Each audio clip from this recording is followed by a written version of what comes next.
यहाँ से फेस नज़र आ रहा है, वो फेस बिल्कुल ब्लैक, जट ब्लैक, और एक कफन चमकता हुआ नज़र आ रहा है। मुझे ऐसा लग रहा है सामने कोई सफ़ेद कपड़ों में खड़ा हुआ है। ये कौन है भाई? कौन है भाई? ये कौन खड़ा हुआ है? ओ भाई, कौन है? यहाँ जहाँ लाइव जा रहा है वहाँ पे तो रात में सारे बाबे तुम्हें देख रहे होंगे कि उस्ताद ये इस वाली लोकेशन पे गया है, यहाँ नहीं गाड़ना, इसकी जगह अलग जगह जाके जाना।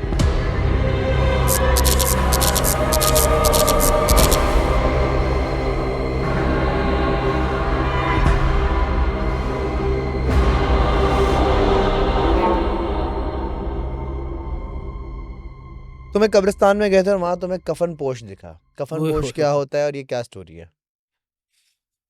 फजलान भाई यार, वो देखता हूँ, वो सोचता हूँ, मेरे रोंगटे खड़े हो जाते हैं लिटरली। क्या सीन था? हुआ ये था कि हम एक ग्रेवयार्ड में मौजूद थे, और अक्सर ऐसा होता है कि जब हम एक टीम के साथ जाते हैं तो हम सोलो हो जाते हैं। सही कोई है। इस तरफ चले जाता है, कोई उस तरफ चले जाता है, मैं इस तरफ चले जाता हूँ। तो उस वक्त मैं भी सोलो था और मेरे साथ फुरकान था उस टाइम। सही। फुरकान थोड़ा सा दूरी पे था। अब मैं कैमरा पकड़ा हूँ अपना, रिकॉर्डिंग चल रही है। सडनली मेरी आंखों के सामने एक ऐसी चीज़ आती है जो 12 या 13 फीट की चीज़ खड़ी हुई है, सही है। और उसके सर पे नॉट बनी हुई है। जैसे वो नहीं होता कफन, मुर्दे के जो ऊपर ऊपर वो जो डाल गिठान देते हैं, बांधते हैं, गिठान बांध बिल्कुल। देते हैं, वो बंधी हुई है। यहाँ से फेस नज़र आ रहा है, वो फेस बिल्कुल ब्लैक, जट ब्लैक, और एक कफन चमकता हुआ नज़र आ रहा है मुझे।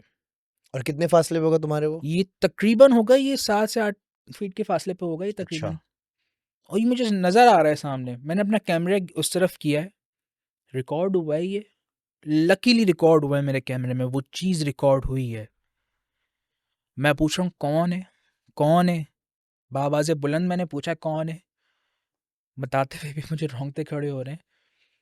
बजाय पीछे मुड़ के भागने के, मैं उस चीज़ के पीछे भागा हूँ, और भागते-भागते वो चीज़ मेरी आँखों के सामने गायब हुई है। और ये कैमरे में है? ये कैमरे में रिकॉर्ड है। मुझे ऐसा लग रहा है सामने कोई सफ़ेद कपड़ों में खड़ा हुआ है। ये कौन है भाई? कौन है भाई? ये कौन खड़ा हुआ है? ओ भाई, कौन है? वो भी तो स्टिल खड़ा हुआ है बिल्कुल। रिकॉर्ड हो रहा है ये।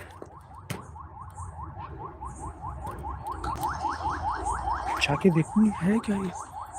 कौन है यार? कोई खड़ा हुआ है सामने, गायब। और ये कब्रिस्तान कौन सा था? एयरपोर्ट वाला ग्रेवयार्ड था। अच्छा।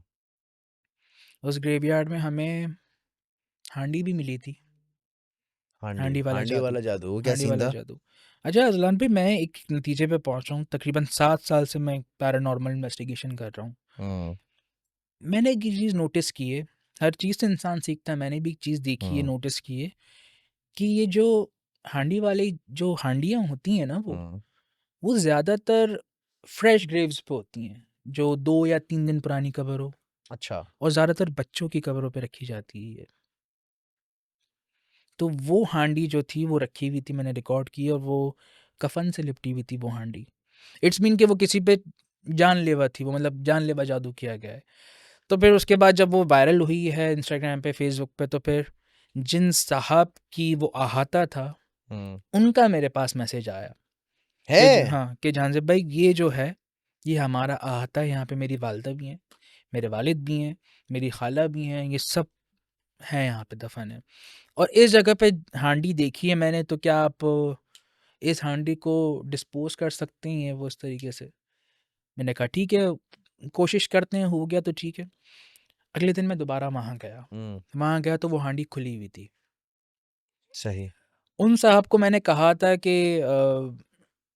ये जो आपका अहाता है, आप साथ चले मेरे। कहते नहीं, ये जादू मेरे ऊपर ही करवाया गया है।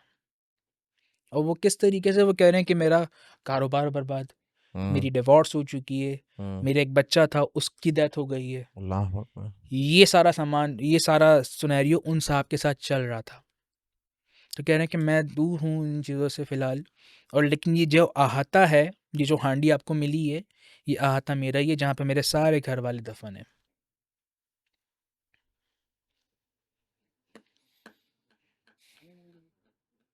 तुम काला जादू करने वाले हो तो बड़ा मशहूर हो गए फिर तो। सोचने नहीं की बात है, मतलब यहाँ जहाँ जहाँ जहाँ लाइव जा रहा है वहाँ पे तो रात में सारे बाबे तुम्हें देख रहे होंगे कि उस्ताद ये इस वाली लोकेशन पे गया है, यहाँ नहीं गाड़ना, इसकी जगह अलग जगह जाके जो है ना। नहीं, मुझे अगर मिलेगा तो मैं छोड़ूंगा नहीं। मैं लिटरली बता रहा हूँ, मैं नहीं छोड़ूंगा। अगर मुझे कोई कब्रिस्तान में कोई इस तरीके की हरकतें करता हुआ दिखेगा तो मैं नहीं छोड़ूंगा। लास्ट पॉडकास्ट पे भी मैं आया था आपके पास और मैंने एक वॉलंटरली ये चीज़ बोली थी और मैं दोबारा बोलता हूँ। और अब तो कानून भी पास हो गया, कॉन्स्टिट्यूशन बन गया अब तो इन पे। क्या चीज़ अब तो बताएं? कॉन्स्टिट्यूशन बन गया, मेरे ख्याल से 3 साल की सज़ा है। 3 साल की सज़ा है और 80,000 रुपये जुर्माना है। कि अगर काला जादू, करता हुआ कोई पकड़ा गया उस पर FIR होगी हाँ, और 4 या 5 साल की सज़ा होगी और तकरीबन 80,000 रुपये जुर्माना होगा। 3 साल की कैद, 80,000 रुपये जुर्माना, क्या बात है यार। चलो ये तो अच्छी बात है यार। लेकिन एक साहब की मैं वीडियो देख रहा था, वो एक रैंडमली मेरे सामने है, वो कोई इन्वेस्टिगेटर नहीं है। उन्होंने ये एयरपोर्ट वाले कब्रिस्तान की वीडियो डाली हुई थी। आई थिंक वो एयरपोर्ट वाला कब्रिस्तान था, कौन सा था मुझे करेक्ट करना, आप लोगों ने भी देखी होगी। वो बकरे की सिरी मिली थी उनको और उन्होंने ना उस चीज़ को ब्लर किया हुआ था। उन्होंने कहा था यार यहाँ पे सिरी मिली है, तो उन्होंने ये कह रहे थे कि जितने भी ये जादू करने वाले हैं या जितने भी वो हैं कि आपको अपनी कब्र में भी जाना है। तो ये चीज़ करने से आप, मतलब देखो साफ सी बात है भाई, जादू करने वाला जादू करवाने वाला दोनों जहन्नुमी है। जानना भी। तुम ये जितना तुम्हारा काम हो जाए, ये हो जाए, वो हो जाए, काम करने वाली अलग ही ज़ात है। उस पे आप अल्लाह पे आप ईमान लाए, उस पे आप अल्लाह पे तवक्को रखें। ये बाबे-शाबे ये कुछ भी नहीं कर सकते। और सिर ही डाल दी, कर दिया, वो कर दिया।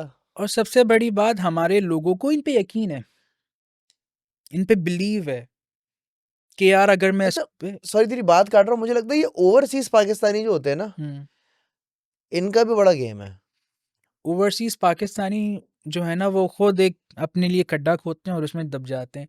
लिटरली मेरे पास कितने ऐसे लोगों के मैसेजेस आए कि जहाँ से भाई ये हमारे पैसे खा गया है, जहाँ से भाई ये 7-7 8-8 लाख रुपए खा चुका है ये, लिटरली। और ये बहुत फेमस, मैं आपको बता रहा हूँ, मैं किसी फेमस पर्सनैलिटी की बात बता रहा हूँ ये मैं, जो कि कहते हैं कि मैं जादू कर सकता हूँ, मैं ख़त्म कर सकता हूँ, अच्छा, लेकिन कुछ ओए भी होए! नहीं होता।